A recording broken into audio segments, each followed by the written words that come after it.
Sering disantap sebagai sarapan, makan siang, hingga makan malam, nasi goreng menjadi salah satu kuliner yang tidak bisa dipisahkan dari rakyat Indonesia.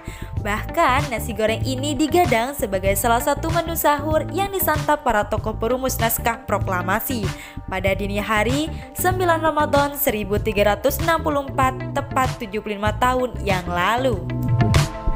Nah guys, para sahabat Indok Official, sebelum kita bahas lebih jauh, jangan lupa tekan tombol like, comment, and subscribe ya, agar channel ini bisa semakin berkembang dan memberikan banyak informasi bermanfaat bagi kamu.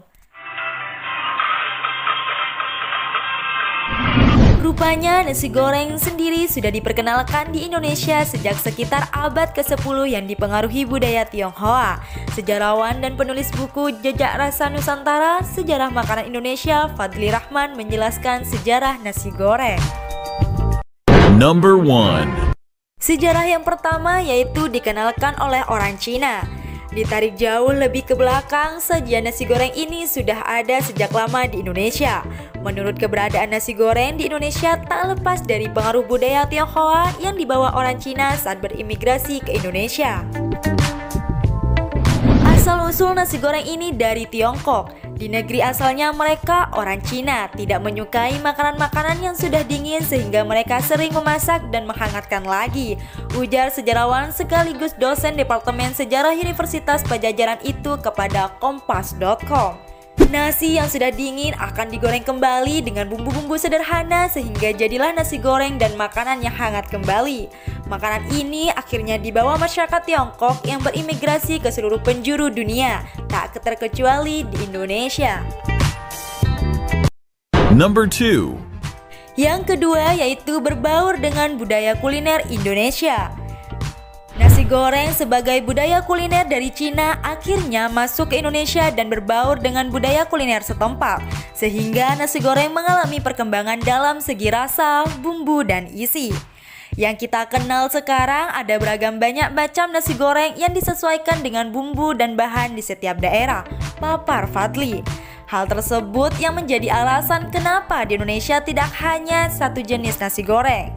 Di Indonesia ada nasi goreng cakalang, nasi goreng kambing yang sering ditemui di Jakarta, nasi goreng petai, nasi goreng maut, nasi goreng teri, dan masih banyak lagi.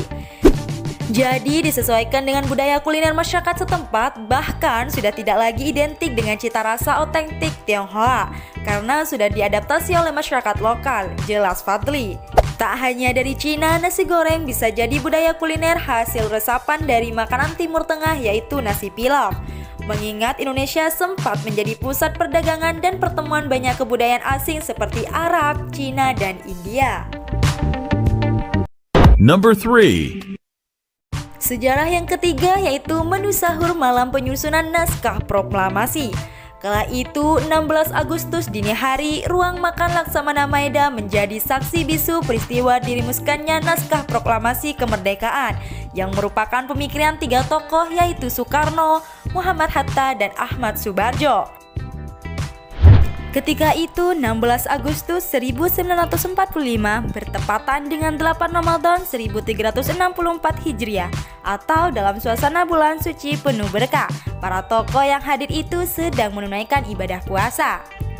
Dalam buku Sekitar Proklamasi 1981, Bung Hatta mengatakan bahwa dirinya sempat diberi makan sahur di kediaman Laksamana Maeda. Waktu itu bulan puasa. Sebelum saya pulang, saya masih dapat makan sahur di rumah Admiral Maeda, kena Hatta. Makanan itu telah disiapkan oleh Satsuki Mishina selaku asisten rumah tangga Maeda. Dia membuat dan menyiapkan nasi goreng, telur, dan ikan sarden. Setelah selesai masak, jamuan segera dihidangkan kepada para tokoh perumus proklamasi. Soekarno, Hatta, dan Ahmad Subarjo menyantap makan sahur, sedangkan Sayuti Melik menyelesaikan tugasnya untuk mengetik naskah proklamasi. Oke guys, para sahabat Indok Official, itulah sejarah tentang nasi goreng yang menyimpan banyak makna menarik. Gimana? Apakah informasi ini bermanfaat untukmu? Terus pantengin Indok Official ya teman. Kami mohon undur diri. Wassalamualaikum warahmatullahi wabarakatuh.